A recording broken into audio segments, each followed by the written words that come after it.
केंद्रीय मंत्री नामदार श्री प्रतापराव जाधव यांचा जनसंपर्क दौरा।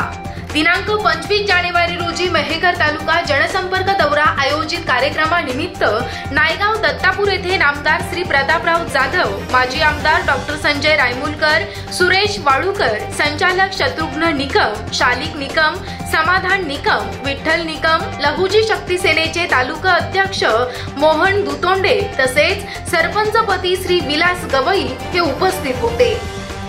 नामदार श्री प्रतापराव जाधव यांनी देशामध्ये राबवत असलेल्या विविध योजनांची माहिती सांगितली। तसेच प्रत्येक नागरिकांनी आरोग्याची काळजी घ्यावी आणि काही आजार झाल्यास सरकारी योजनांचा उपयोग करावा असे यावेळी सांगितलं। गावामध्ये काही समस्या असतील तर सांगा, मी तुमच्या समस्या शासन दरबारी मांडून पूर्ण करण्याचा प्रयत्न करतो असं प्रतिपादन केलं। कार्यक्रमाला गावातील मंडळी जमली होती। तसेच याच दिवशी गावात बचत गट हळदी कुंकू कार्यक्रम होता। कार्यक्रमाला नामदार साहेबांनी भेट दिली आणि महिलांचं कौतुक केलं। तुम्हाला बचत गटासाठी जागा उपलब्ध करून देऊ असं यावेळी सांगितले।